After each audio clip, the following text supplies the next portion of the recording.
So why are they suspecting, and the key word, suspecting Iran? They don't have any hard proof of that, at least not yet. Some of the tactics match. They haven't pointed the finger officially. They don't want to rule out a false flag or something like that. But given the geopolitical environment, it's the top suspect in many cases. Could be. Welcome back to the channel, everybody. Grab your snacks, adjust your chairs, and prepare yourselves, because today we are diving headfirst into whatever absolute chaos this video has cooked up for us. I honestly don't know if we're about to witness a masterpiece of human achievement or a total dumpster fire. But honestly, either way, we are 100% here for it. Let's not waste another second. Let's see the video. CNN cybersecurity reporter Sean Lingus is here with me in the Situation Room. Sean, I know you have some new reporting this morning about some worrisome cyber attacks on U.S. water systems. What more are you learning? I'm really concerned about this. Yeah, well, so the problem with the water sector and other critical infrastructure sectors in the U.S. is they leave too much of their sensitive computer systems online.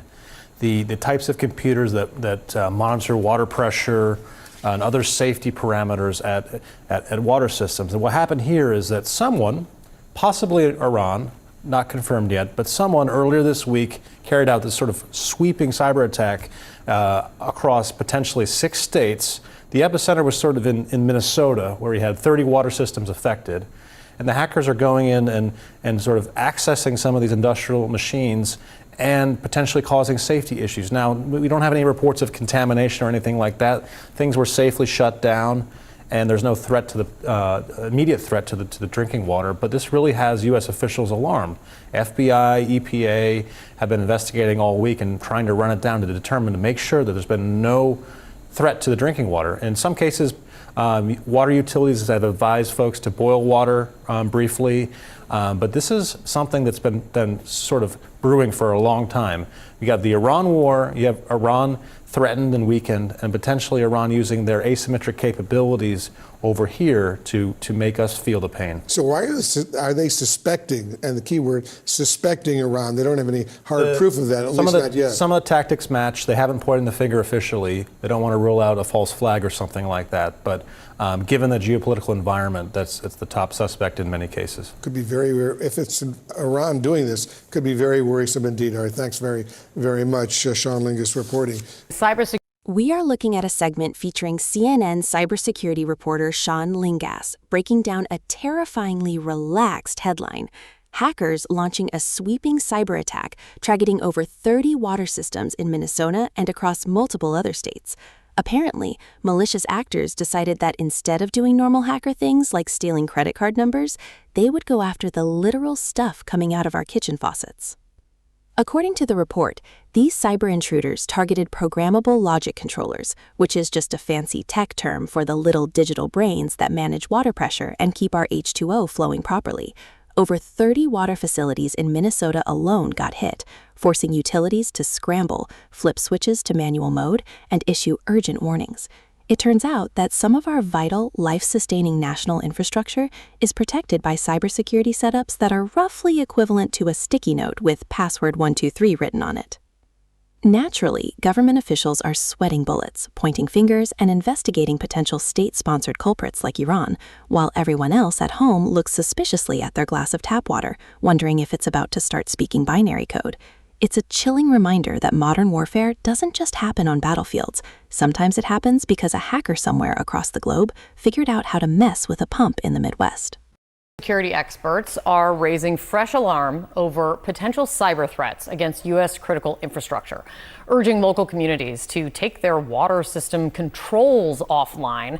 And here's why. Word out of Minnesota of a massive and coordinated cyber attack. Officials there are now saying that hackers targeted more than 30 local water systems in Minnesota over the course of 2 days, this past Sunday and Monday, hacking them through the online systems that manage operations. Now, officials say the hackers went so far as to change passwords and lock out official personnel. They even disconnected the systems by changing IP addresses. The New York Times is reporting that local officials have said that the well and treatment plant in at least one city was temporarily offline on Monday. But the state says at this time they are not aware of any active requests from Minnesota cities to have their residents modify their drinking water usage, meaning no reports yet that there's, anything dangerous or unsafe about the water because of these hacks. Where we learn that the digital age is going great and definitely not a slow-motion catastrophe. Our intrepid anchors bring us up to speed on the latest panic-inducing headline. Cybersecurity experts are frantically waving their arms and shouting at local communities to yank their water system controls completely offline. Just standard Tuesday advice. Let's unpack this genius moment of modern infrastructure strategy. Apparently, for reasons passing understanding, the computers that monitor things as casual as water pressure and safety parameters were chilling on the public internet. Who could have possibly guessed that leaving the plumbing connected to the World Wide Web might invite malicious actors? In Minnesota, hackers didn't just peek around, they went full digital landlord, changing passwords and altering IP addresses to lock actual city personnel out of their own systems. Imagine trying to adjust your own municipal water plant and getting a password error message from someone in a completely different time zone. The brilliant cybersecurity expert advice is essentially, have you tried turning it off and unplugging it from the matrix? We spent decades automating everything so we wouldn't have to walk outside, and now the experts are telling us to go out there with a wrench like it's 1895. Progress. Next up, locking your front door by physically barricading it with refrigerators. Us right now, CNN senior law enforcement analyst Andy McCabe. Andy, this is something that you can be sure that Minnesota says they're in touch with all relevant authorities, especially the FBI for sure, to investigate this. What concerns you when you hear this about just, again, reminding us of the vulnerability of critical infrastructure in the United States, like when it comes to our water?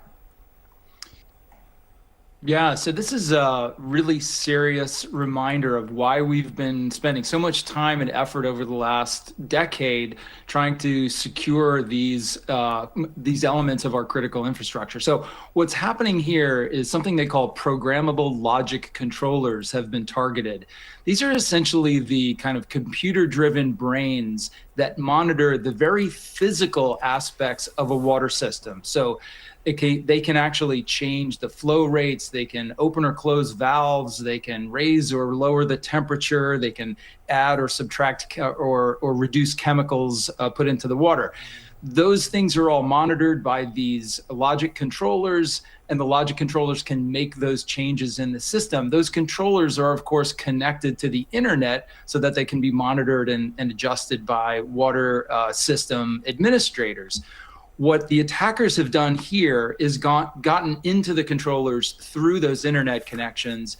So CISA is advising all the cities to go back and check their systems to make sure that they are, appropriately secured from that sort of intrusion. You can see the kind of chaos that could result if an adversary focused on really imposing costs and harm on American citizens. If they were successful in an attack like this, we could be in for some serious trouble. Yeah, the fact that it happened over the course of 2 days, it means it wasn't a quick in and a quick out. I mean, this happened in its 30 communities we're talking about. Andy McCabe, CNN senior law enforcement analyst, rolling in to explain why our critical infrastructure is basically built out of wet cardboard and wishful thinking. He breaks down the high-tech wizardry threatening our water supply. Programmable logic controllers. Sounds fancy, right? It's basically the computer-driven brain of a water system, meaning hackers can waltz in via the internet and casually mess with flow rates, crank up temperatures, or fiddle with the chemical mix in your morning glass of tap water. McCabe notes that this wasn't a quick smash and grab. These digital bandits camped out across 30 communities over 2 days, treating our municipal plumbing like an unprotected public Wi-Fi network at a coffee shop. And what's the historical precedent for all this? Oh, just an incident back in 2016 where an Iranian hacker tried to hack a dam in New York to play with the sluice gate, only to find out the gate had been offline for years. It's the cybersecurity equivalent of a burglar picking a lock only to realize the door leads directly into a brick wall. So the grand takeaway from our national security apparatus is deeply comforting. We have spent the last decade building a hyper-connected digital society, and our primary defense strategy against foreign adversaries is crossing our fingers and hoping they're too lazy to turn on a faucet. Modern engineering at its finest. Are there immediate suspects here when something like this happens?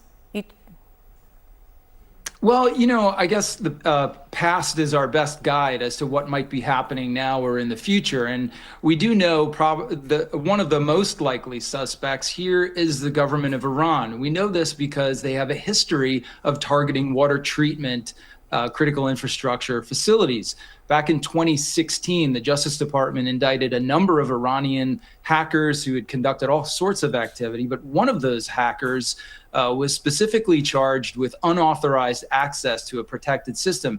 He actually hacked his way into a dam in Rye Brook, New York, and attempted to control what they call the sluice gate, which is essentially the controller of how much water comes over the dam. Now, in that case, that particular gate had been taken offline years before, so he wasn't able to accomplish his goals. But this is a pretty consistent issue for Iran. So I think they're probably the most likely suspect at this point, although we haven't heard a conclusive attribution from the government just yet. Yeah, definitely so many questions raised, but what's happening in Minnesota is just one 30 communities, one state, and so quickly it can become such a scary situation. Andy, thank you so much. Your perspective on this is so important. Thank you. The classic detective question. Is there an immediate suspect here? And by suspect, we don't mean the local teenager who figured out how to bypass the high school firewall, but rather a sovereign nation-state with a long and storied history of treating our public infrastructure like their own personal playground. The anchors turn to the past as our best guide for the future, which is always a comforting thought when discussing whether your drinking water is about to be politically weaponized. Enter the government of Iran as the prime suspect, primarily because they have a resume full of this exact kind of mischief. Back in 2016, the Justice Department indicted a bunch of Iranian hackers who apparently decided that casually trying to infiltrate a dam in New York was a fun weekend hobby. Fortunately, in that particular blockbuster episode, the hackers tried to manipulate a sluice gate that had literally been offline for years. It turns out the best cybersecurity defense against a sophisticated foreign cyber attack isn't a state-of-the-art firewall. It's sheer, unadulterated bureaucratic laziness that left the equipment unplugged years ago.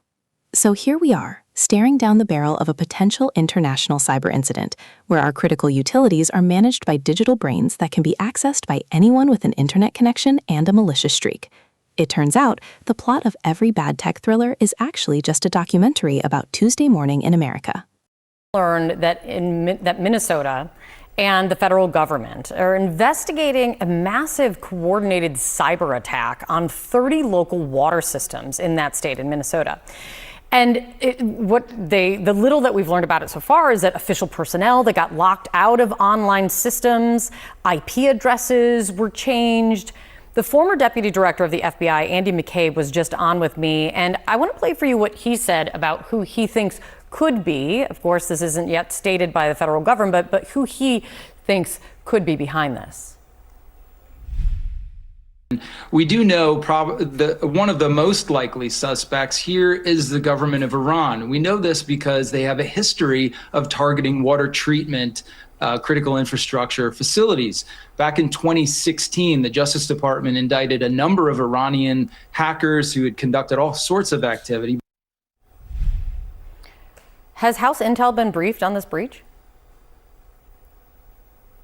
Not yet, but what we know in our prior briefings is that Iran has the capability of doing this. And now, given the spread, the escalation in the war and the chaos that has ensued, it's entirely quite possible that they conducted this attack. The other part of this is that we are just not prepared with regard to defending our utilities from these cyber attacks. I happen to be the ranking member on the subcommittee of the Full Intelligence Committee that's looking at this particular issue, and we've sounded the alarm that now the Russians just recently hacked into UK private industry, causing billions of dollars of damage. The Chinese and the Iranians both have the capability of doing so here with regard to utilities. And instead of defending them and coordinating with those utilities. The federal government is now cutting funding for DHS and CISA, the Cyber Information Security Agency,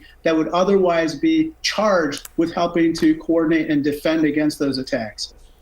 Yeah, quite a moment, and just scary. I mean, 30 water systems, though they say that they don't have any reports that the water is unsafe, it's still just a terrifying prospect and a threat of what is out there. Representative Raja Krishnamurthy joining the chat to confirm our collective paranoia.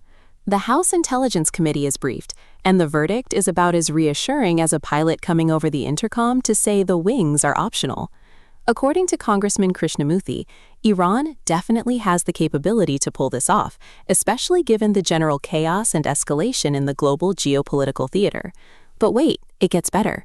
When asked if we are adequately prepared to defend our critical utilities from these incoming digital onslaughts, the answer is a resounding and deeply sarcastic cheer for government efficiency. We aren't prepared at all. In fact, while foreign adversaries like Russia are out there hacking private industry for billions, and China and Iran are eyeing our utilities, the brilliant strategy from Washington is apparently to slash funding for the Cybersecurity and Infrastructure Security Agency. You know, the literal people whose job it is to keep our water turning on. It is truly a masterclass in risk management. Let's leave our municipal plumbing wide open to the internet, invite every hostile intelligence agency to take a swing, and then defund the cybersecurity nerds trying to fix it. Absolutely flawless logic. Thanks for watching, and please like and subscribe to the channel.